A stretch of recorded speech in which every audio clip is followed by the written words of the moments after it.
Bismillahirrahmanirrahim. Alhamdulillahi rabbil alamin. Wassalatu wassalamu ala asyrafil anbiya'i wal mursalin wa ala alihi wa sahbihi ajma'in. Subhanaka la ilma lana illa ma 'allamtana innaka antal alimul hakim. Wa la hawla wa la quwwata illa billahil aliyyil 'azim. Allahumma la sahla illa ma ja'altahu sahla wa anta taj'alul hazna idza syi'ta sahla. Allahumma faqihna fid din wa 'allimna ta'wil. Allahumma zidna ilma amma ba'd. Alhamdulillah, syukur kepada Allah Subhanahu wa taala kerana dengan rahmat dan limpah kurnianya kita bertemu lagi dalam majlis yang diberkati oleh Allah Subhanahu wa taala. Mudah-mudahan Allah Subhanahu wa taala menjadikan perhimpunan kita mendapat rahmat dan mendapat keberkatan daripada Allah Subhanahu wa taala, insya-Allah. Tuan-tuan muslimin dan muslimat yang dirahmati Allah, kita menyambung lagi bicara kita pada muka surat 82. Amalan-amalan fitrah.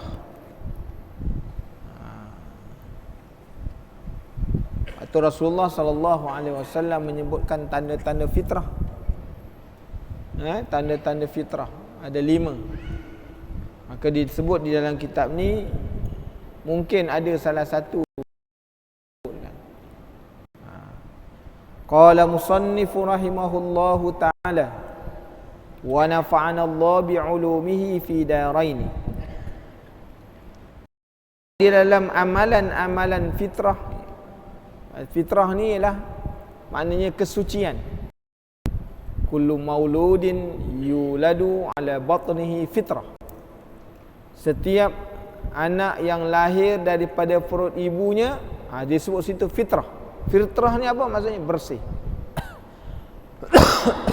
Maksudnya bersih.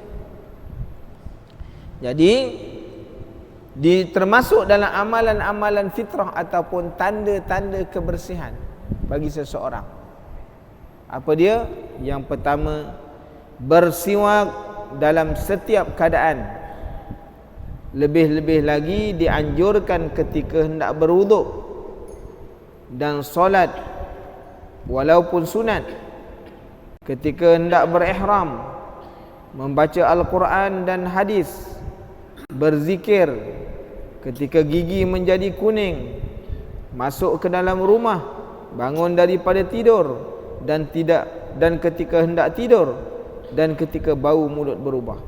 Bersiwak ni banyak dia punya keadaan ni, yang menuntut kita bersiwak.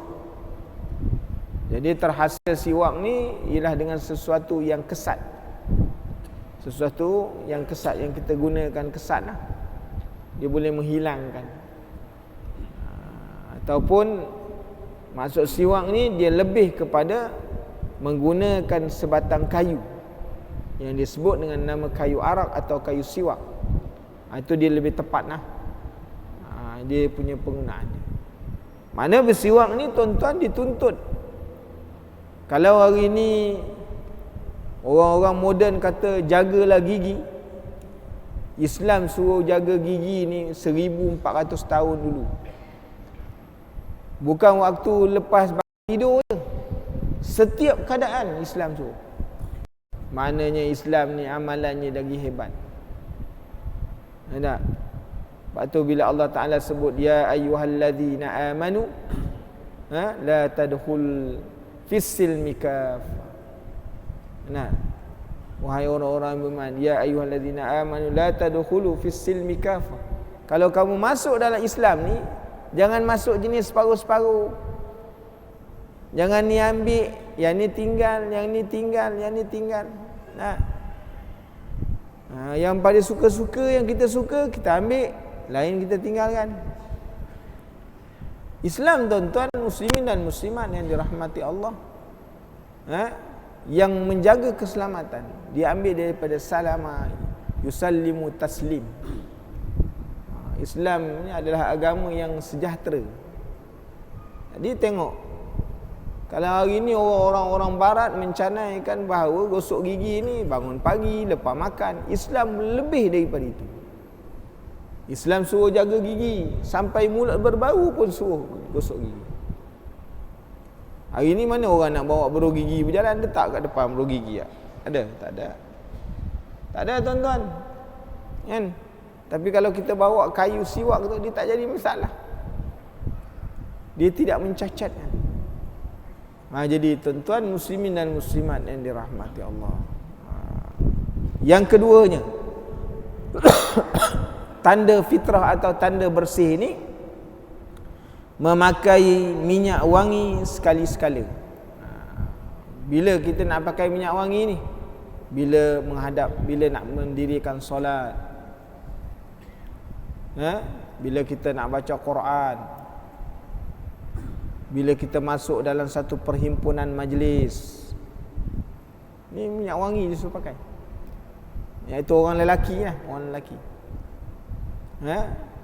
Suruh pakai minyak wangi.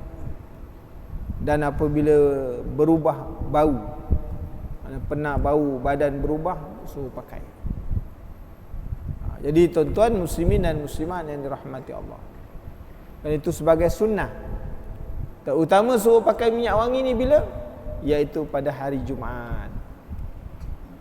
Bagi orang lelaki, sunnah memakai minyak wangi ni ialah pada hari Jumaat. Ketika mana? Nak mendirikan solat Jumaat. Sunat. Kan? Dia bukan, kalau hari-hari lain tuan-tuan tak pakai tak apa. Tapi pada hari Jumaat, ketika mana keluar nak pergi mendirikan solat, sunat pakai. Kan?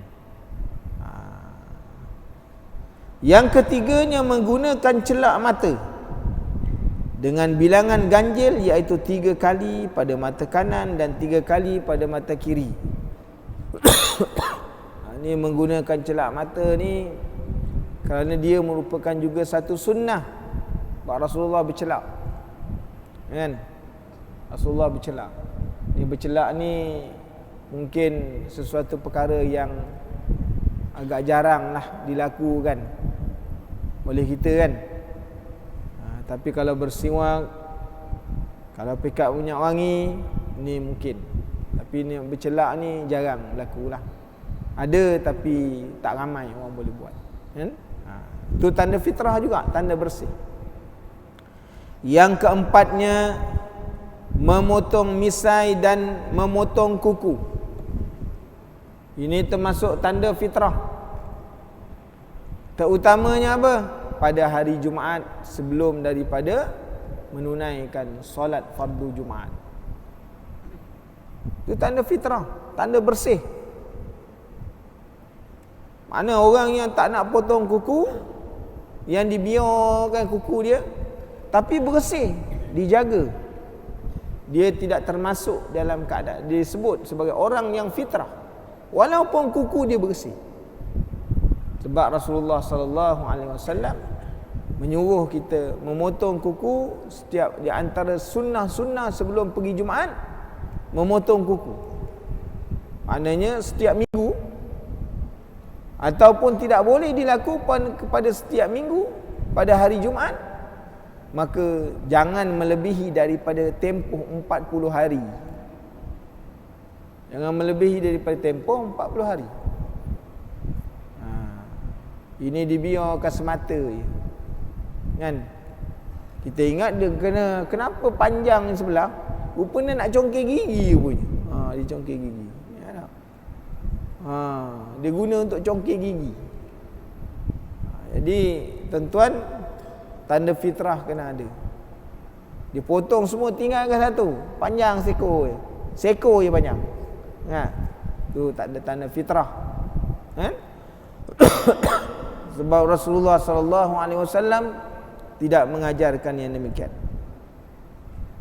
Menggunting misai bagi orang lelaki sunnah. Bila? Kalau tak boleh lakukan tuan-tuan, setiap minggu Jumaat kena potong.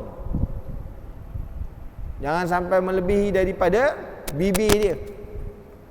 Ni kalau dia minum fresh orange, melekatkan bibir. kat misai. Dia macam ada dia punya penapis. Nak. Habis sarap-sarap apa tu air fresh orange tu dia tapis dulu. Memang betul lazat kan. Jadi tuan-tuan muslimin dan muslimat yang dirahmati Allah. Suruh potong. Bila keadaan tak disuruh potong? Ketika mana masuk 1 Zulhijjah, orang yang telah berniat untuk melakukan ibadah korban, sampailah hari dia melakukan ibadah korban. Itu tak disunatkan potong. Hukumnya makruh. Itu ada sebab. Sebab dia melakukan ibadah, berniat untuk melakukan ibadah korban. Itu sunnah. Lain-lain pada waktunya disuruh seminggu sekali nak pergi sembahyang Jumaat, potong dulu. Kemudian yang seterusnya mencabut bulu ketiak dan memotong bulu-bulu di kemaluan. Ni mencabut bulu ketiak. Nah, itu tanda fitrah. Jangan dibiarkan sarang dia. Kan? Kena cabut. Disuruh cabut. Dan mencukur ataupun memotong. Kerana ni tempat-tempat yang boleh maknanya menyebabkan berlakunya virus, kan? Tempat-tempat yang makna dia terkurung, kan? Lembab, dia boleh jadi punca penyakit. Dan menyikat rambut bagi orang yang ada rambut. Sebab tu di antara sunnah orang musafir, jangan lupa bawa sikat. Orang musafir, di antara sunnah orang musafir bawa sikat. Jangan terlupa bawa sikat. Itu merupakan salah satu daripada peralatan yang mesti disediakan ketika mana orang musafir. Sebab orang musafir ni kusuk masai. Bila dia ada sikat, sentiasa terurus. Kan? Sikat tu merupakan satu-satu yang sunnah dibawa ketika mana orang musafir. Merwarnakan rambut putih dengan warna merah atau kuning. Ini bukan warnakan dengan perwarna-perwarna yang orang-orang sekarang ni buat. Dia menggunakan inai. Dan menggunakan inai. Jadi mewarnakan tu sunnah. Waktu mana yang sangat dituntut untuk mewarnakan, menghitamkan rambut ni? Ketika mana orang tua yang telah beruban, dia nak pergi perang, rambut dia dah putih, maka sunnah untuk dia hitamkan rambut dia, supaya musuh-musuh tengok, wah ini orang Islam semua hebat-hebat, rambut hitam lagi, ni semua gagah, tak kalah-kalah kena tolak je jatuh. Kan? Tuan-tuan, supaya apa? Tujuannya nak menggerunkan musuh. Itu satu. Yang keduanya, kalau sekiranya dia masih muda lagi, tapi rambut dah beruban dah. Nah, yang menyebabkan orang tak andak pada dia, boleh dia mewarnakan rambut. Kan? Jadi disuruh warnakan rambut tu. Hitam tu dia tak jadi maknanya hitam. Dia jadi perang, jadi perang. Ada pun mewarnakan dengan bahan-bahan alat-alat moden ni, itu dilarang sama sekali. Yang disuruh menginaikan rambut. Sebab ketika mana yang nak menunjukkan boleh menginaikan rambut ini ketika mana Rasulullah sallallahu alaihi wasallam masuk dalam peristiwa Fathul Makkah. Ketika itu ayah kepada Abu Bakar As-Siddiq, iaitu Abu Quhafah, belum Islam lagi. Umur dia dah 110 tahun. Panjang umur ayah Sayyidina Abu Bakar. Dia tak masuk Islam. Jadi ketika mana Rasulullah dengan para sahabat masuk ke Mekah dalam peristiwa Fathul Mekah, maka ayah kepada Sayyidina Abu Bakar ini, Abu Quhafah ni, masuk Islam. Dan Rasulullah melihat rambut dia dah putih. Rasulullah kata hitamkan rambut. Jadi maknanya di situ menunjukkan ada sunnah dia. Kan? Kalau putih jangan cabut. Disuruh inai tak apa. Tapi jangan cabut. Jangan cabut tu tanda. Kan? Kerana orang-orang yang dah beruban ni Allah Ta'ala malu dia dengan dia, tuan-tuan. Allah Ta'ala malu dengan orang beruban ni. Tinggal orang yang dah beruban ni tak malu-malu. Tu jadi masalah dia. Allah Ta'ala malu untuk menyeksa orang yang dah beruban ni. Tapi masalahnya orang yang dah beruban ni tak tahu malu langsung. Itu yang ni masalah. Kan? Sebab tu jangan cabut. Sebab tu tanda. Kan? Jadi Allah Ta'ala malu nak menyeksa orang yang telah beruban. Sebab tu tuan-tuan disuruh mana kita mewarnakan rambut putih dengan warna merah atau kuning. Seterusnya perempuan yang sudah berkahwin memakai inai pada kedua tangan dan kakinya. Ini kalau pakai inai ni bila awak kahwin? Umur dah 60 kahwin benda. Bukan disuruh yang muda-muda tu. Yang muda-muda tu kalau pakai dia jadi zina. Jadi perhiasan yang menarik. Orang tengok boleh timbul fitnah. Ni kakaknya kahwin dia yang sampai ke lengan pasal ingat. Jadi tuan-tuan muslimin dan muslimat yang dirahmati Allah, sunnah tu kepada orang-orang yang telah berkahwin. Kan? Perempuan-perempuan yang telah berkahwin. Lepas tu kalau kita pergi ke tanah-tanah Arab yang pakai inai ni, kebanyakannya dah tua-tua pakai inai. Kakinya dia kata bila pula warna kahwin. Tak, kuburnya itu adalah satu sunnah, tanda fitrah. Seterusnya makruh mencukur sebahagian rambut dan meninggalkan yang lain. Mencabut uban dan mencabut janggut. Berjalan dengan satu kasut atau selipar dan memakai selipar sambil berdiri. Jadi tuan-tuan muslimin dan muslimat yang dirahmati Allah, tanda-tanda fitrah lagi apa? Mencukur sebahagian yang disebut dengan nama qazak. Qazak ni dia ada beberapa bentuk. Yang orang-orang sekarang banyak buat kan, dia tak tahu tu. Sebab tu sebenarnya itu salah satu bentuk potongan-potongan rambut yang dilarang. Dia tipis kat sini, tipis kat ni, ada jambul tengah-tengah, rambut tengah. Itu semua tu dilarang sama sekali. Itu termasuk qazak ni. Jadi yang ditipiskan, ni dipotong-potong, ni tinggal di sini sebagainya. Ada? Dia potongnya semua, tinggalkan jambul sejemput. Itu termasuk qazak. Dilarang. Kan? Dia potongnya semua, tinggal ekor je. Itu pun sama juga. Potong habis depan ni, potong atas. Kan? Tinggalkan rambut ni belakang panjang. Itu juga termasuk. Di antara potongan-potongan rambut yang dilarang oleh baginda Rasulullah sallallahu alaihi wasallam. Kerana bentuk-bentuk potongan rambut ini dia termasuk dalam meniru suatu kaum yang lain. Rasulullah sallallahu alaihi wasallam menyebutkan dalam satu hadisnya, man syabbaha qaumun fahuwa minhum. Sesiapa yang meniru sesuatu kaum, dia masuk dalam kaum. Ada? Jangan potong macam tu tuan-tuan. Tinggal ke sejemput, potong habis. Ditipis kat sini, ada rambut kat sini.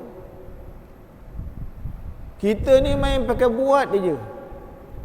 Tak pernah nak cerita, tanya boleh ke tidak fashion yang macam ni, boleh ke tidak.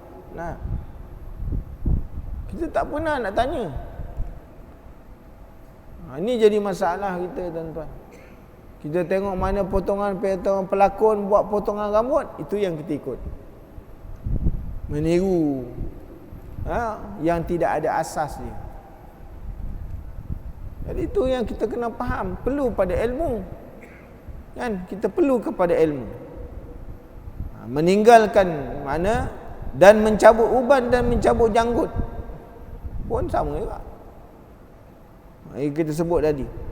Berjalan dengan satu kasut atau selipar dan memakai selipar sambil berdiri. Ini kalau ini kita ikut ni banyak yang tak kena kat kita ni. Ada? Jadi itu. Faedah kelebihan bersiwak. Selalu bersiwak akan memudahkan roh keluar ketika sakratul maut. Ini antara kelebihan orang bersiwak. Waktu dia nak sakratul maut, Allah Ta'ala memudahkan roh keluar. Roh keluar. Jadi rajin-rajin.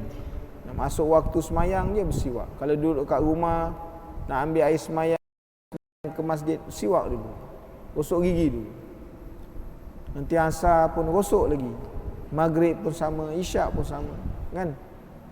Sama, semua buat macam tu. Kita nak baca Quran, bersiwak. Jadi tuan-tuan muslimin dan muslimat yang dirahmati Allah.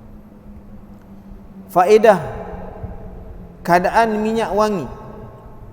Sunat menggunakan minyak wangi yang tidak kuat warnanya tetapi kuat baunya bagi lelaki.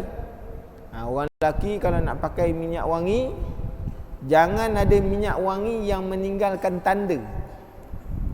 Kan? Tanda tu maksudnya kesan.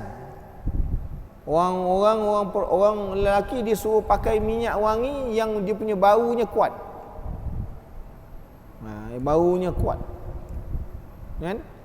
Sebab tu Rasulullah kalau dia pakai minyak wangi tu, kalau dituduk pada satu tempat tu, dalam tempoh sebulan tak hilang lagi. Kan? Dalam tempoh sebulan Rasulullah duduk kat situ. Maknanya walaupun Rasulullah tak memakai minyak wangi, tempat tu akan berbau wangi. Dalam tempoh 1 bulan tak hilang lagi. Insya-Allah. Ini hebatnya Rasulullah sallallahu alaihi wasallam. Sebab tu Rasulullah ni punya bau badan dia wangi. Kan? Itu sebab bau wanginya Rasulullah sallallahu alaihi wasallam, seumur hidup Rasulullah sallallahu alaihi wasallam tidak pernah dihinggapi oleh lalat. Rasulullah tak pernah dihinggap oleh lalat. Kita bukan lalat, langau yang kita anggap. Rasulullah tidak pernah dihinggapi oleh lalat. Sebab apa? Sebab Rasulullah ni bersih, wangi. Rasulullah ni punya peluh jatuh seperti mana mutiara-mutiara. Masya-Allah. Wanginya Rasulullah, masya-Allah, tuan-tuan. Kan? Hebat tu. Bayangkan kalau Rasulullah duduk satu tempat sampai meninggalkan kesan dalam tempoh jarak sebulan. Lama.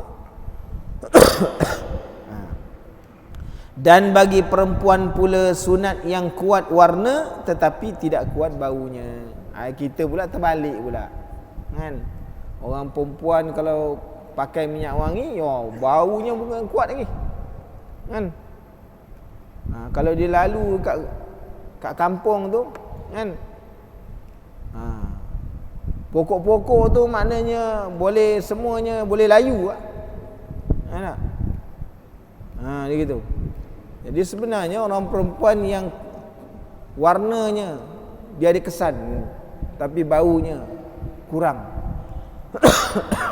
Baunya kurang. Ini kaedah ketika mana nak memakai minyak wangi bagi lelaki atau perempuan. Masuk kepada fasal yang baru, fasal yang ke-6, rukun wudu.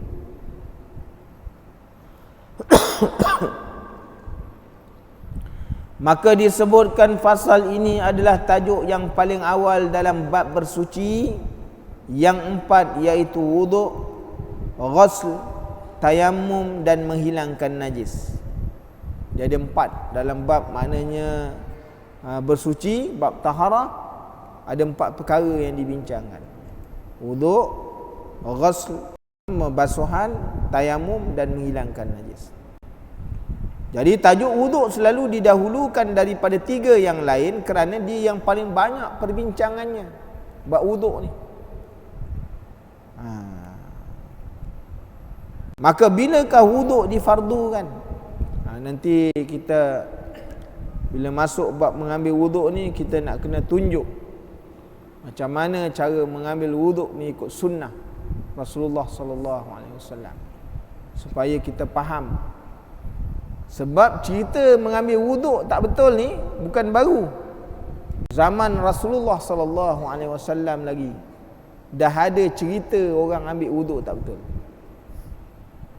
Kan? Nanti kita praktikalkan supaya kita faham. Jadi wuduk difardukan sekali dengan solat pada malam Isra' dan Mi'raj, tetapi ia telah disyariatkan jauh lebih dahulu sebelum daripada itu. Mana difardukan, kefarduan mengambil wuduk ni mana pada malam Isra' wal Mi'raj, ketika mana fardu keperintah solat diberikan kepada baginda Rasulullah sallallahu alaihi wasallam. Tetapi dari segi syariatnya, orang beramal tentang ambil air semayang ni bukan sebelum lagi Isra' Mi'raj lagi. Nabi-nabi dahulu pun dah guna dah. Dah beramal dah. Kan? Ia termasuk dalam perkara yang disyariatkan sejak dahulu lagi, iaitu syar'iyah, syar'i muqaddimah, qadimah. Syar'i qadimah, mana sesuatu syariat yang telah ada sebelum daripada kefarduan. Mana zaman nabi-nabi dulu dah ada dah tentang wuduk. Walau bagaimanapun umat Nabi Muhammad sallallahu alaihi wasallam mendapat kelebihan dan kemuliaan dengan disyariatkan ghurrah, iaitu melebihkan mengusap kepala, bukan sahaja di bahagian depan kepala atau ubun-ubun sahaja, dan lebih afdal mengusap seluruh kepala atau rambut. Jadi kalau mengusap kepala ni mana satu helai pun cukup, tapi sunnahnya ditarik macam ni, nanti ditarik ke depan balik. Ada? Dia kena tarik dia, kan? Ni air ni masuk gini, dia ditarik daripada depan, kemudian dipusing balik. Itu cara kita membasuh kepala tu. Tapi sapu macam ni sah juga, walaupun selai sah. Tapi yang afdalnya sapu ni, sapu sampai belakang, kan? Itu bab dalam mazhab Hanafi ada masalah tu. Dia mesti sepertiga kepala basuh. Tidak, tak sah. Bagi Syafi'i ni walaupun sehelai rambut sekalipun memada. Okey, Dan tahjil, iaitu membasuh lebih daripada batas buku lali ketika mana berwuduk. Sedangkan maknanya kalau kita ambil air semayang, Allah Ta'ala firman macam mana? Ya ayyuhallazina amanu idza kumtum ila shalah, wahai orang-orang yang beriman, kiranya kamu nak mendirikan solat, faghsilu wujuhakum, basuhlah muka. Faghsilu wujuhakum, daripada tumbuh anak rambut sampai bawah rahangnya. Basuh kiri kanannya melepasi makna sampai kepada anak telinga dia, kan? Sampai ni had muka. Wa aydiyakum ilal marafiq, tangan sampai siku.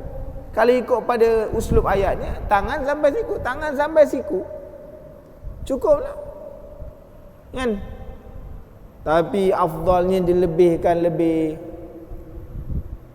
Sebab apa? Kerana ada hadis yang menunjukkan bahawa umat Nabi Muhammad besok dibangkitkan dalam keadaan anggota wuduknya bercahaya-cahaya.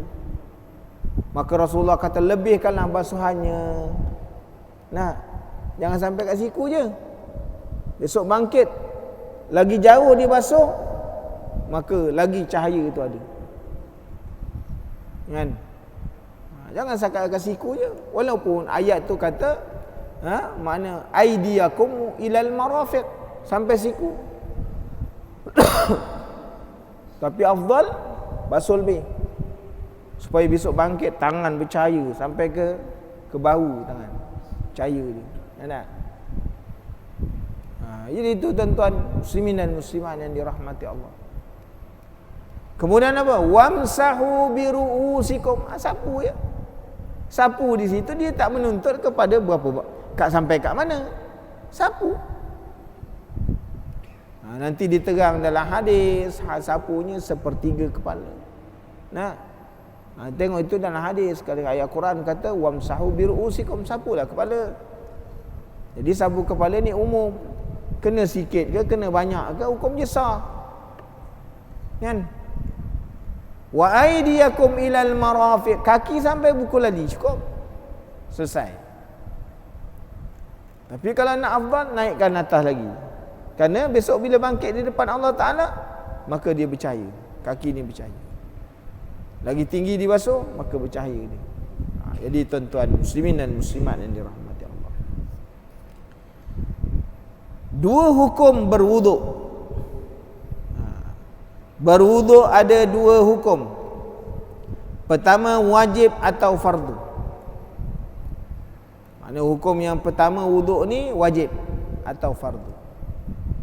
Contohnya ketika hendak menunaikan ibadat, sama ada ianya solat sunat atau solat fardu. Ketika mana nak mendirikan sembahyang, sama ada dia sunat ke fardu, maka hukumnya wajib. Dalilnya mana? Rasulullah sallallahu alaihi wasallam bersabda, al-miftahus salah, kunci bagi sembahyang itu ialah al-wudu. Kunci bagi sembahyang ni wudu. Mana orang tak boleh sembahyang kalau kunci dia tak ada. Apa dia? Ambil air sembahyang. Sembahyang kalau tak ada wudu tak boleh. Kecuali darurat, itu jangan cerita.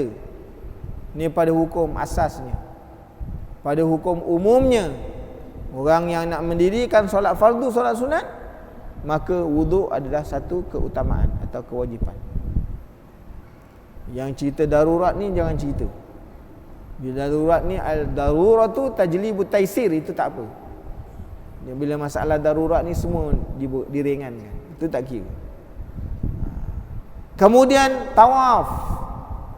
Orang yang maknanya nak tawaf, sama ada fardu atau sunat, kena wuduk. Tak ada wuduk, maka tawaf dia tak sah. Terbatal di mana-mana pusingan, hendaklah dia berhenti mengambil wuduk dan menyambung kembali mana tempat yang dia batal. Pusingan mana yang dibatal? Contohnya terbatal di pusingan ketiga, ambil wuduk, sambung lagi pusingan ketiga, keempat, kelima, sampai ketujuh. Terbatal pada pusingan yang keenam, sambung balik yang keenam dan yang ketujuh, dua lagi.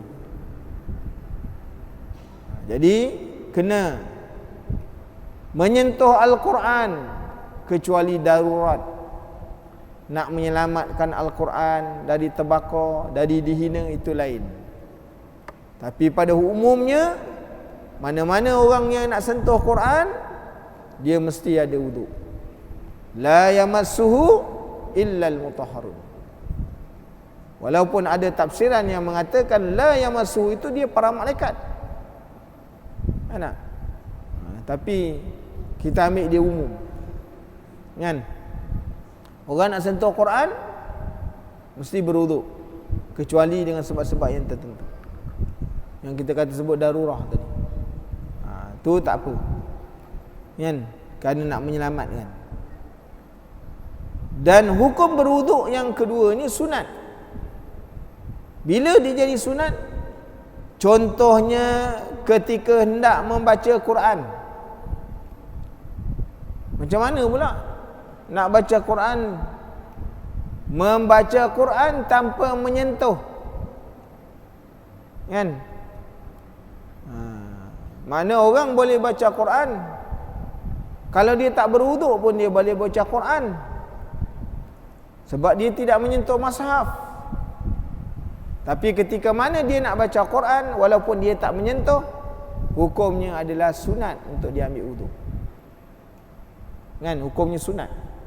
Dia berwuduk. Atau mendengar bacaan Al-Quran.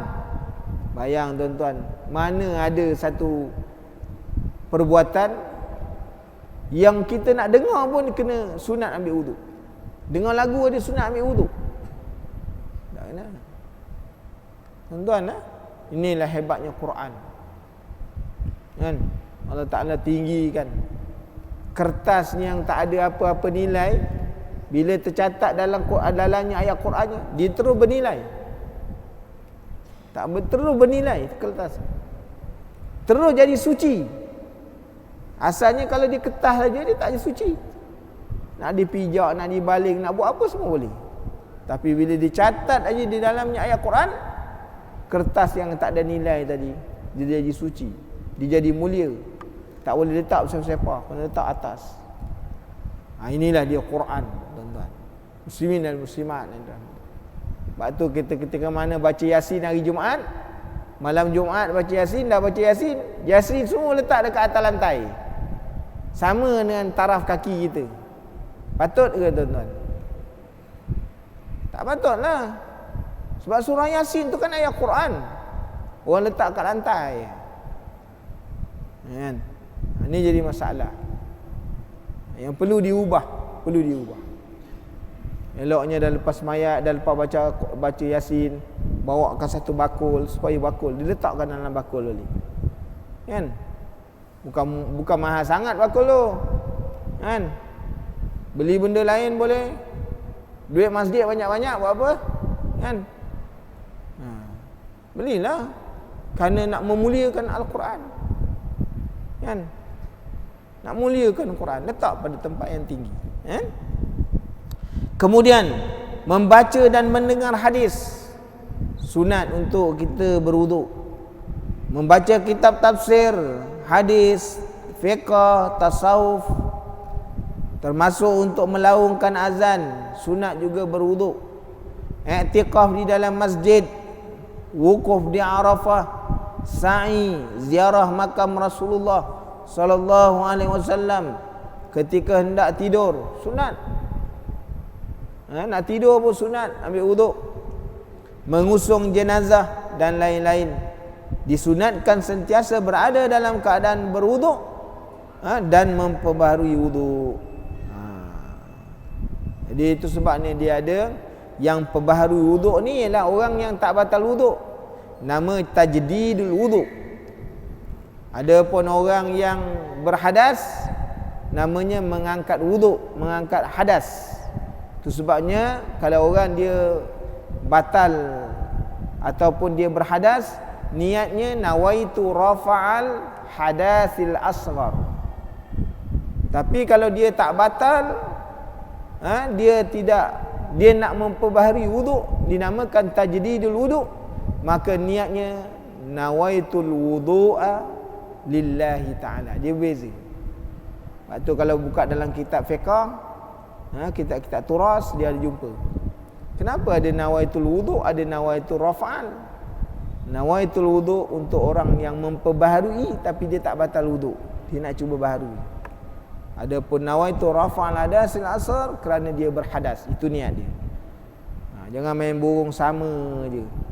Jadi tuan-tuan, insya-Allah nanti kita akan sambung lagi bicara kita pada pertemuan yang akan datang sekiranya diizinkan oleh Allah SWT. Jadi pihak masjid mohon kemaafan untuk 1-2 hari ini kerana kita dalam proses mengislah semua lampu-lampu yang ada di dalam dewan solat untuk digantikan dengan lampu-lampu LED yang lain, lampu yang lain. Jadi kita mohon kemaafan kalau sekiranya terganggu pada pihak jemaah. InsyaAllah dalam masa 1-2 hari lagi InsyaAllah akan selesai, insyaAllah. Bismillahirrahmanirrahim. Alhamdulillahirrabbilalamin. Wassalatu wassalamu ala ashrafil anbiya'i wal mursalin wa ala alihi wa sahbihi ajma'in. Allahumma inna nas'aluka ilman nafi'a wa rizqan thayyiban wa amalan mutaqabbala. Allahumma faqihna fid din wa 'allimna ta'wil. Allahumma zidna ilma. Subhanakallahumma bihamdika asyhadu an la ilaha illa anta astaghfiruka wa atubu ilaik. Subhana rabbika rabbil izzati amma yasifun. Wassalamun alal mursalin walhamdulillahi rabbil alamin. Barakallahu fikum. Wassalamu alaikum warahmatullahi